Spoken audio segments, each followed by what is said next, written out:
You're listening to the Recovered Life Show, the show that helps people in recovery live their best recovered lives. And here is your host, Damon Frank.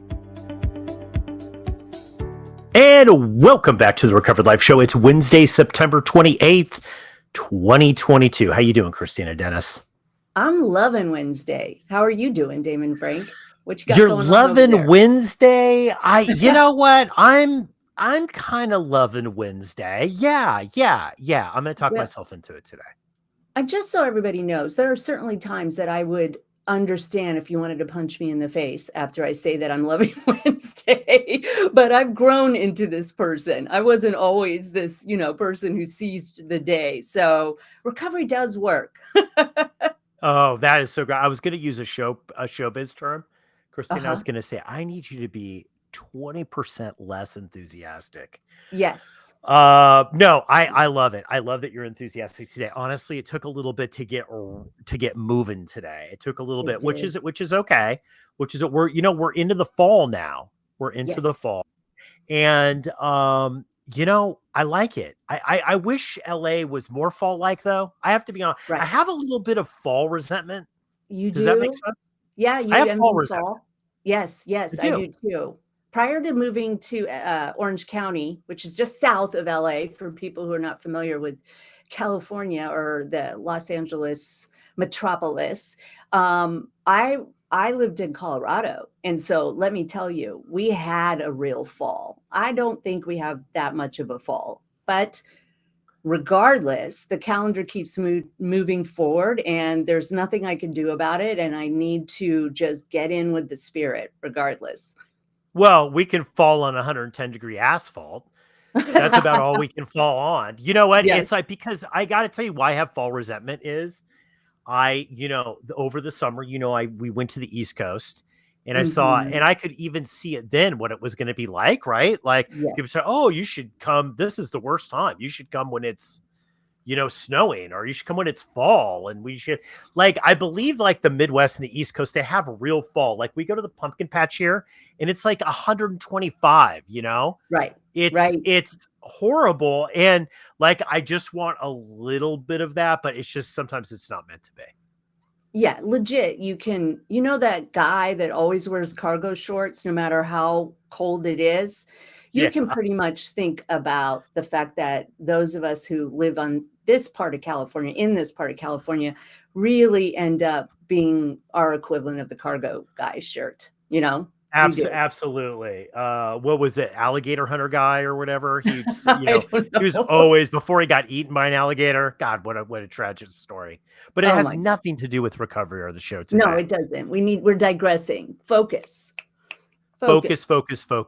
Hey, real quick, I want to tell people before we jump into the topic, which by the way is amazing, if I might add. It's amazing, the topic.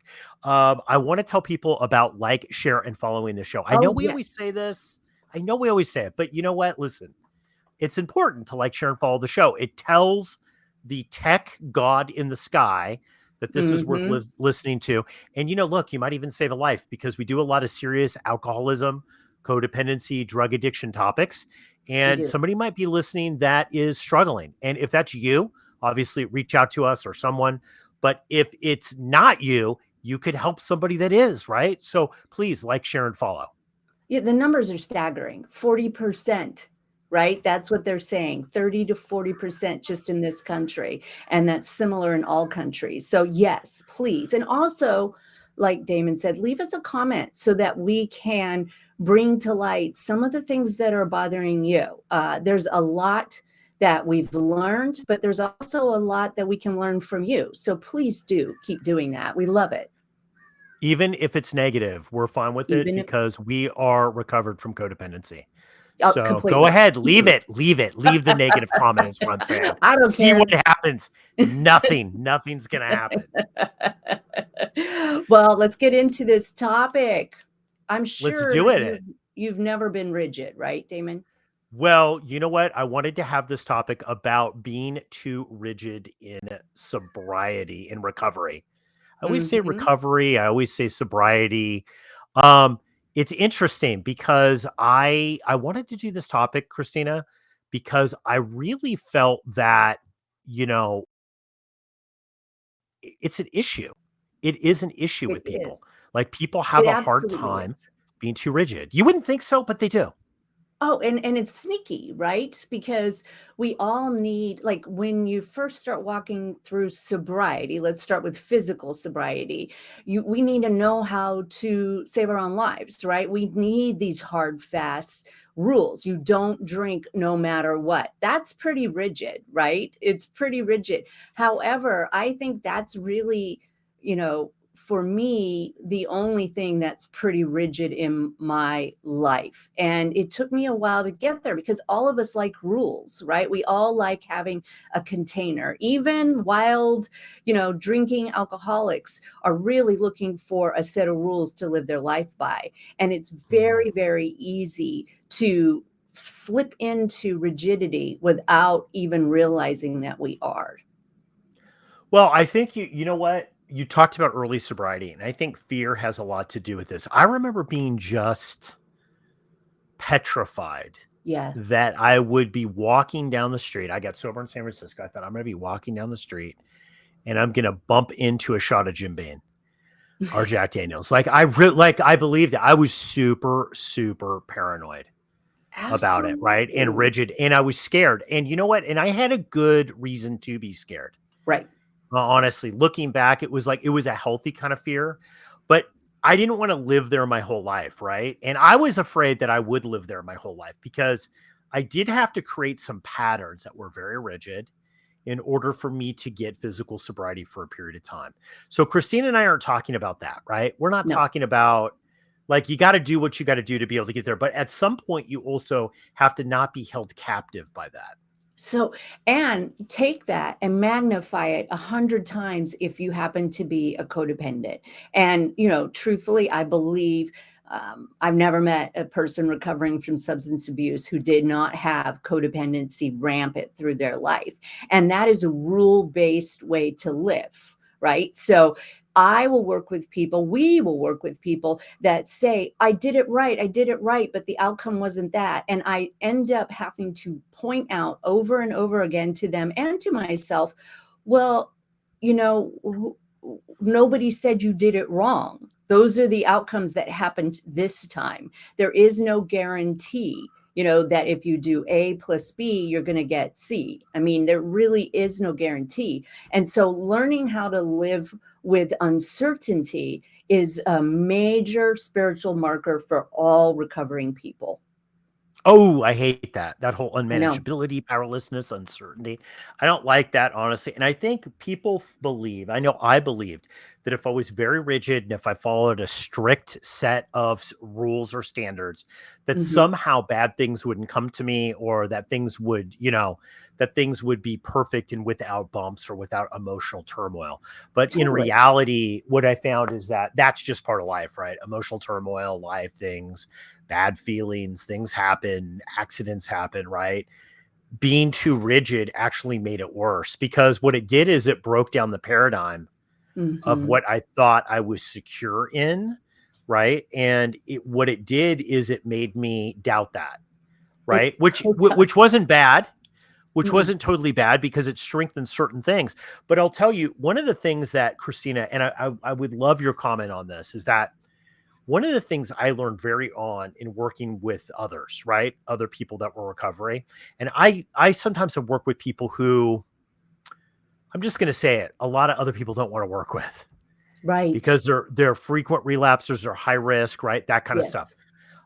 And what I learned is that even being too rigid there, when there were big extremes, and I'm talking like if you divert from the path, you're a year or two in jail, right? Like that person, there's big ramifications for this, right? Like homelessness, consequences, big real life, hairy consequences.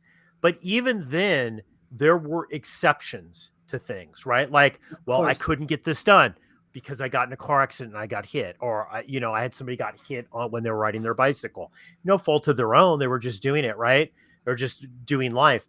You do have to be you have to be open and to things, but you also do have to stay on a path. So it's a balancing. Don't you think it's like a balancing ball? And I hate the word balance too. I I know, hate that. because it's a fallacy, right? But It is. it absolutely is. And this idea, I mean, bless me, I really did have that belief, do this, this is what happens. And I also had the reverse belief, which is when bad things happen to Yes. me, it's because I'm doing something wrong. And a lot of my recovery has been being able to grow my spiritual muscles to tolerate uncomfortable situations and uncertainty. And that's frustrating. That's very, very frustrating for people. But rigidity always hurts in my mind. And I love the 12 steps. The 12 steps saved my life. But I find sometimes, and no shade, I'm not throwing any shade right now, but I find that sometimes there can become this group mentality that is incredibly rigid with, well, you need to do this. That's why you're suffering. And I just don't think that's the whole story. I think that, yes, doing our inventories is incredibly important, but so is trauma work. So is, checking our feelings and learning how to become comfortable with them. So is processing. And it's never an exact science. Rigidity speaks of exactness. And that is I don't know, to me, it's a life killer. And I'm not trying to be dramatic, but I would have killed myself in sobriety, with physical sobriety, if people hadn't introduced the word acceptance and explained to me acceptance doesn't mean you have to like it. Acceptance doesn't mean that you don't have feelings about it. And that's what really, really helped me, is being Damn, you flexible. threw some shade there. I You know. threw some shade on 12-step groups.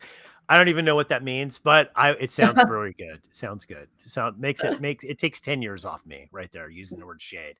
You're right. I'm going to say you're right. People get stuck in 12 and this is not a criticism on 12 steps, because it's not 12 steps didn't do that. No, The they people didn't. and systems and the culture of where you're Yes. at could do that, right? And I know a lot of people who are stuck and are so rigid. I have been to groups where it's like, oh well, Bob got a job where there's flex time, and flex time's Uh-oh. dangerous, and we don't do flex time. We'll only work 9 to 5. I'm like, well, what if you have to work 8 to 4? Like, Right. or what if you have to work 8 to 8? Like, what if you only work no, we can't do, like, I have been around people like that. And I've been in groups, honestly, that have like that. And that's what gives, I think it's a bad rap. I don't see anything in the 12 steps that says that. Nope. I'm a pretty good, I could be a big book thumper when I want to be. I don't see anything there. That's an interpretation of it. But let me tell you what I think that does. Okay. I believe there's a place for that early on. You see this in transitional housing. Okay. Where people they maybe just don't feel comfortable or can't stay sober, or the court says, hey, dude, you're not going to go out and live on your own. You've got to live right here. So it'll be very, very, very structured. But I think that's fine, and that's needed to a certain degree. But if you so structure it, if it's so rigid, when real life comes along, like when you park in the area that says it's fine to park in, but you go back to your car and you fed the meter and there's a $125 ticket, you break. You can't, what happens is those people can't handle it. There's a death. They move the brand of coffee that they've got at the meeting. Yes. Literally, people freak out, right? Like the book cover changes or whatever, like the color. I've seen this. They absolutely freak out. And I'm like, that's no way to live. That's no way to live. That's not 12 steps either, by the way. I don't see that anywhere in there. But that's what we're talking about. Being so rigid, you break. Yes, yes. And I love that you distinguish that the actual, you call it spiritual technology. I've adopted that term because I think that's great. It literally says in the book that we only know a little bit about this, and you have to go out and figure out what you need to do.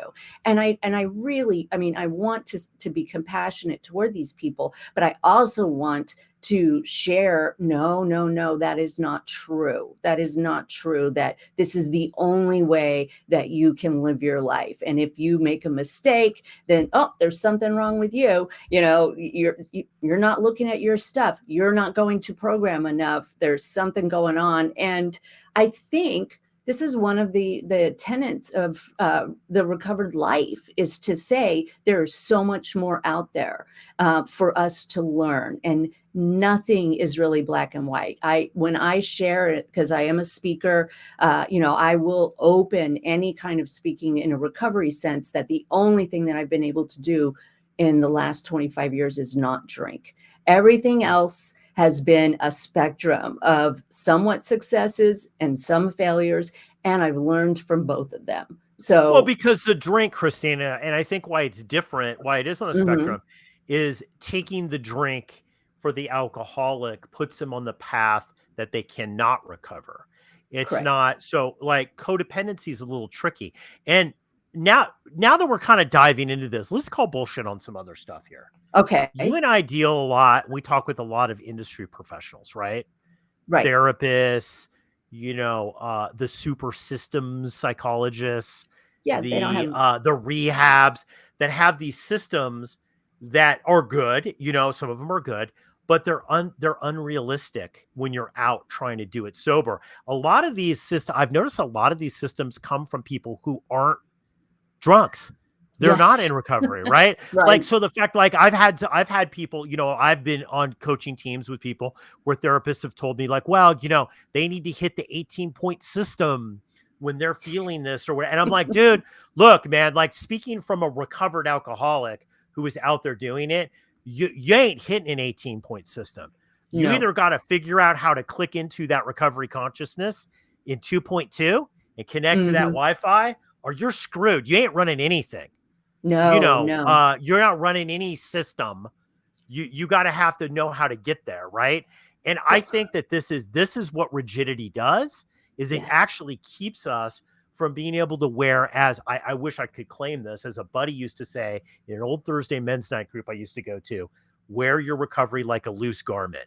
Yes, I can't drink, but I have to be pliable because life is unexpected. Things happen that are unexpected.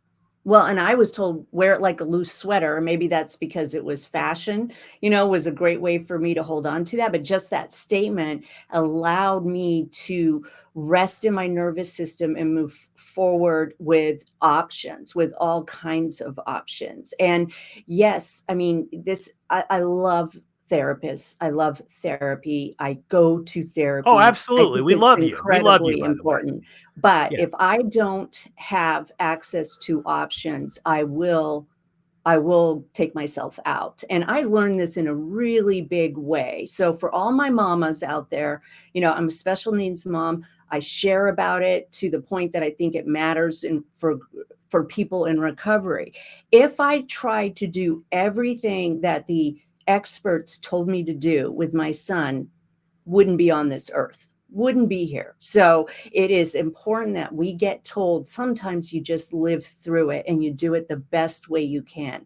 And in codependency recovery, it hurts me, and I so want to just be able to transfer my knowledge to them, like my system to their system, to look at the fact that, okay, you said something wrong. Oh, you slip back into controlling behaviors. The important part is to get up and try again.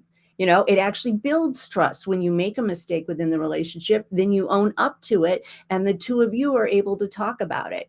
It's never going to be black and white living. Well, you know where this comes from. I've actually nailed this down. I think where this comes from.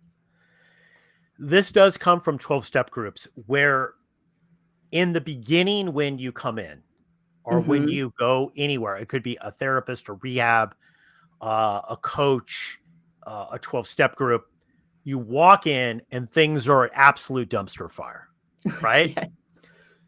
So the premise is that you have to let go and you have to surrender.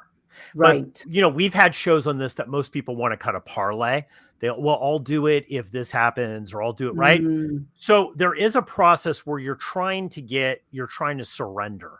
And in the idea of that I need to surrender is the idea that I've run my own life and that the way in which I ran my life, which probably wasn't rigid, it was the opposite of rigid, right? It was Lucy, isn't working. So now I have to let go of that, and I have to let somebody else run my life, right? Which is a kind of a bad codependency thing in a weird way. Like when we're thinking about that. Now, that's not what it says. No. Yeah, I don't see anything in the literature that says right, but this is what I'm just going to say, the cultural nomenclature of this is how it happens. Now, if you're in a good group, they tell you, yes, we're going to tell you what to do until you're able to see what you should be able to do for yourself. A bad group is you're just going to do what we say that you're going to do, and you're never going to divert from it, or you're not sober, right? Correct. So yes, it really depends on the people that you're around. That's why I think coaching is so important, to have a good coach, even if you have a good 12-step group and you have a good therapist. Because if you have a therapist, and we're not doctors, so we're not prescribing anything or telling anybody this, but if you have a therapist that wasn't an alcoholic, okay, they're seeing things different than if you have a therapist that was an alcoholic. Right. Well, and there are laws that preclude them from sharing that information with you. And, I work with a lot of therapists as part of a team with somebody, and each one of us has a different perspective, different training, different tools that we bring. And if you're lucky enough, I really hope that as we start to recover out loud a little bit more, that most people will start to understand that it takes a team and that everybody deserves the support that they need, whatever works for them. I was just babbling here, Kristina, we're just totally going on. Like 20 minutes into it, I forgot that we should do a break. So let's do a quick break. Let's do a group. And when we come back, I want to talk, I want to talk to the person who is right now listening that is so rigid that people are like, dude, loosen up a little bit. Like coworkers, family members, like you got to loosen up a bit.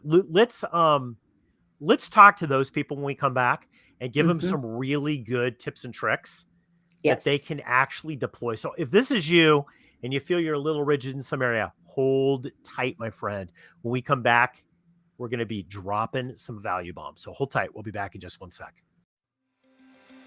If you are newly sober, trying to get sober, or you've been sober for decades and are looking to take your sobriety to the next level, the Recovery Breakthrough 6-week transformation concierge coaching program might be right for you. Have Damon Frank and Kristina Dennis build a custom roadmap to get you on the path to getting what you really need. Receive hands-on concierge coaching and stay focused and productive with our daily check-ins.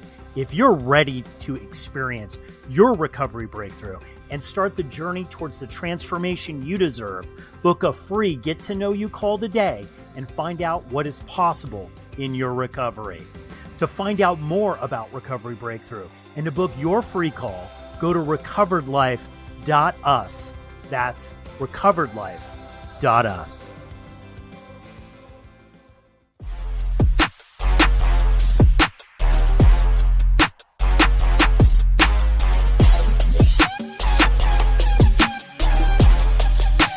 You're listening to the Recovered Life Show. Okay, I hope all these rigid people did not break. Yes. We were out. I hope you were able to hang on here. Well, this rigid person was. So, I keep working on it. It's a practice, right? It's not. It is a practice. And let's talk about that, Kristina. Yes. One of the things that I love about when somebody starts discovering their rigidity is you can really see the lights turning on. And when we work with people, we start to question, why do you believe that? What do you think? And this is a really great tool that you can start today.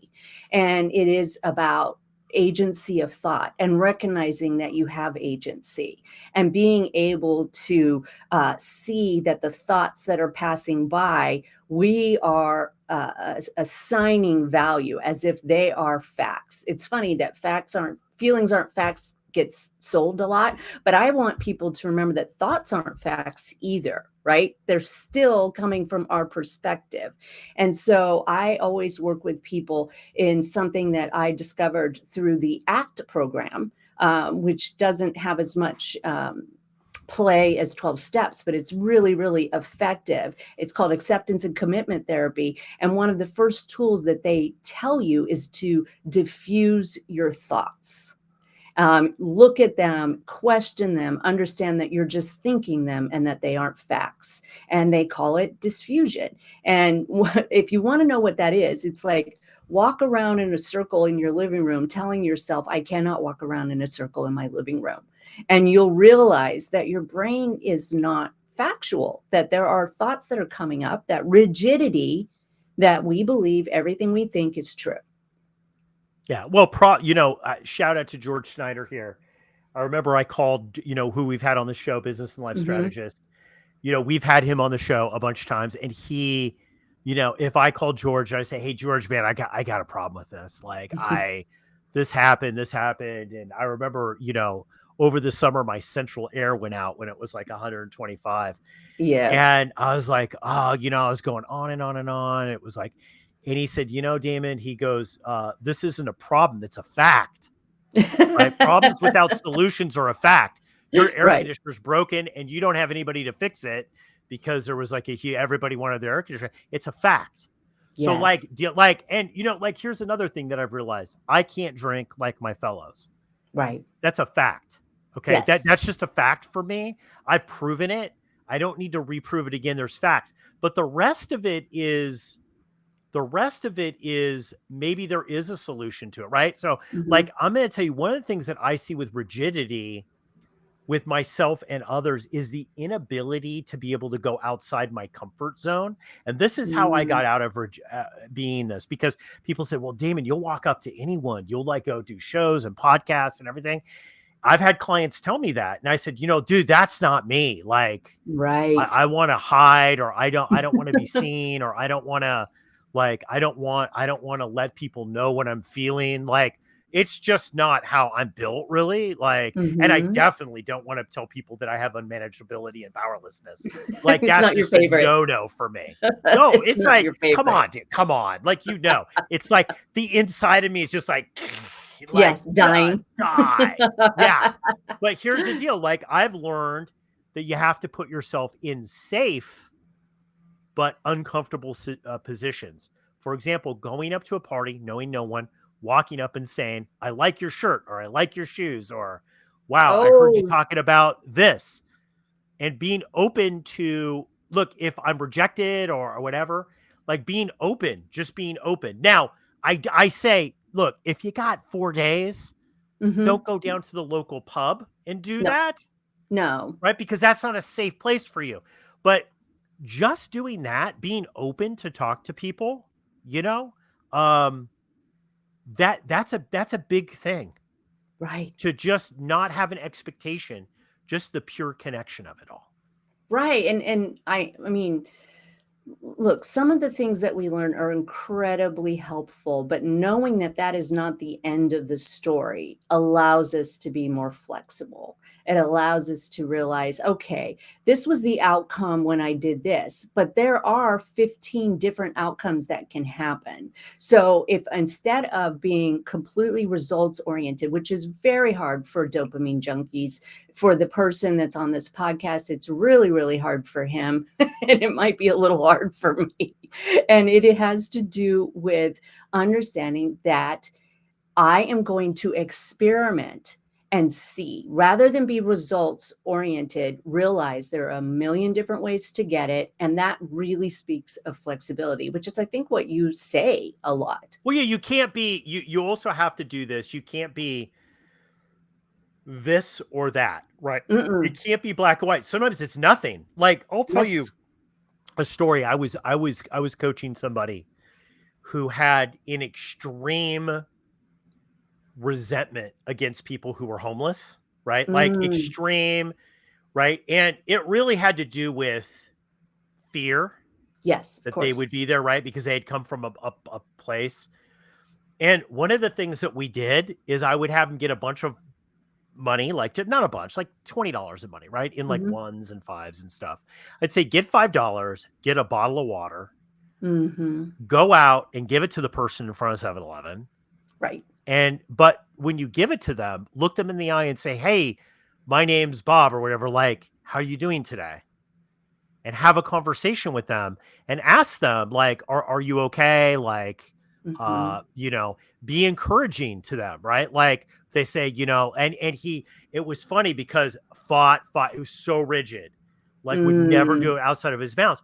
But it was interesting through the process of doing this, when we started having conversations on it, I realized it was like, he was like, oh man, I hope that person's okay. And like, oh, I had no idea they actually had a job, but we're just in this situation, or they had a death and I had a death of a parent and a family, right? Like, right. so it allowed to break down the walls so that his world would get a little bit bigger.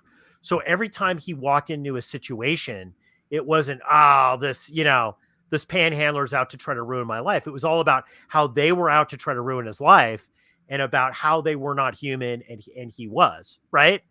And Yes. that all dissolved. And it's funny, through that dissolving was the ability to be able to connect with other people that he was having a hard time connecting with.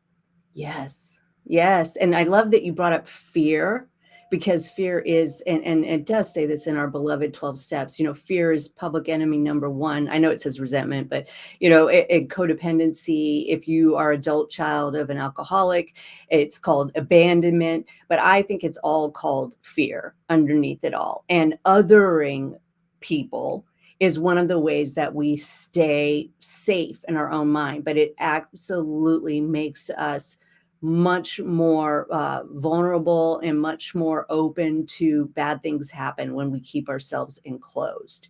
And if anything you hear from this show, I hope that you hear that with the rigidity that you were either taught, or it's a trauma response, or you kind of took it a little further when you first started getting sober, it's going to keep you from living the best recovered life that you can have.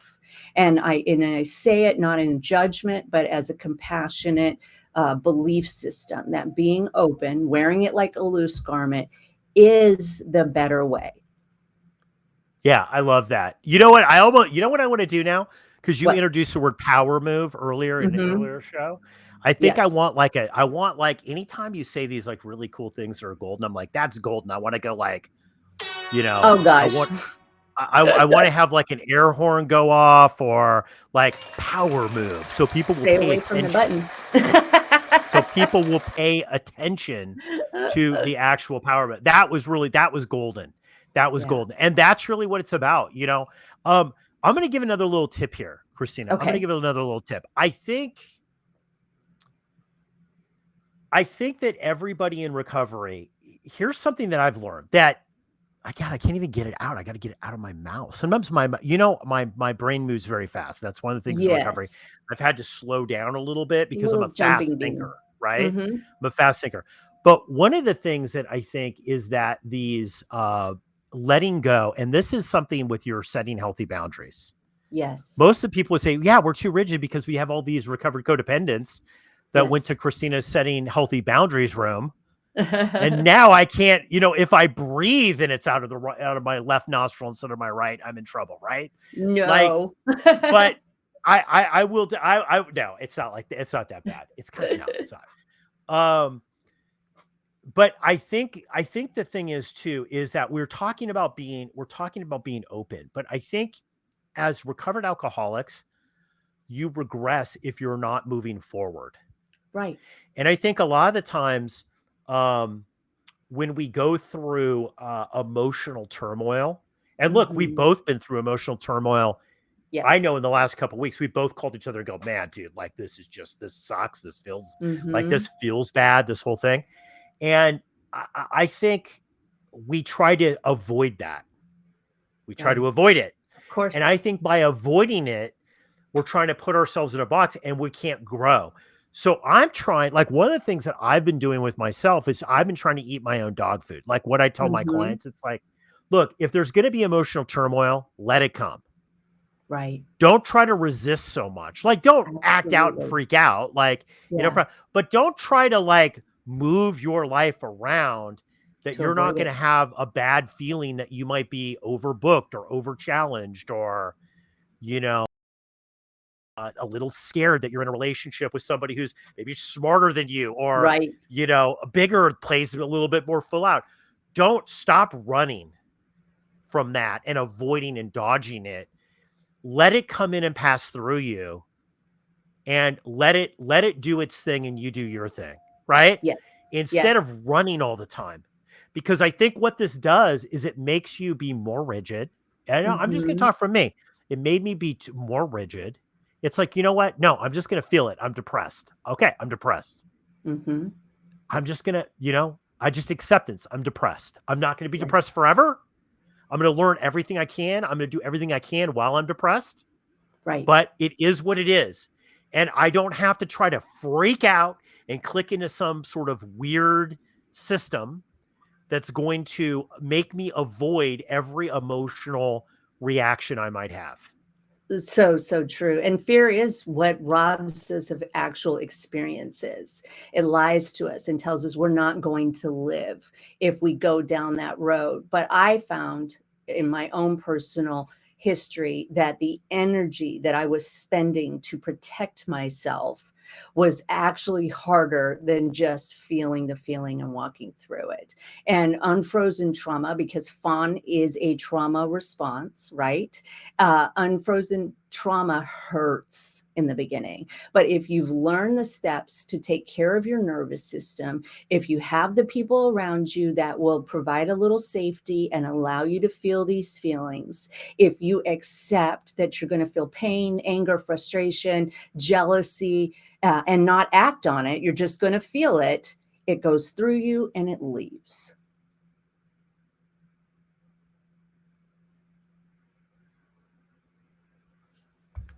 I can't hear you. Okay, sorry. That was a little technical issue there. Yeah. I think we should end the episode on this, because I don't think it could be said any better than that. And, my final thought with anybody that's out there listening, take safe risks. If you've been sober for a little bit and you need to challenge yourself. Stop running and avoiding things, because it's just going to make you more rigid. And eventually you're going to get to a life situation where you're going to break. And that is the dangerous spot for people that suffer from addictions. They let it build. They feel that they're being so rigid is protecting them, but really it's not. It's not. It's setting them up for when something happens that is outside that boundary that will be protected by that boundary, they're going to crumble. So we hope that is not you. Yeah. And boundaries are not walls. Boundaries are the bridge between you and somebody else and how each of you shows up in this relationship. And so that's something to remember, and we'll keep talking about it more, but I love what you finished with, Damon. I think that's so true. Rigidity hurts. It does. Okay, guys, this is going to conclude our episode of the Recovered Life Show. Everybody go out and live your best recovered life. We're going to see you on the next episode. Final thoughts, Kristina? Oh, wear it like a loose sweater, because it's fall. It is fall. Wear it like a loose fall sweater. Bye, guys. Go out and live your best recovered life. Bye. Keep the conversation going. Join Recovered Life, a community of like-minded people who are looking to live their best recovered lives. Membership is free, and you can apply at recoveredlife.us.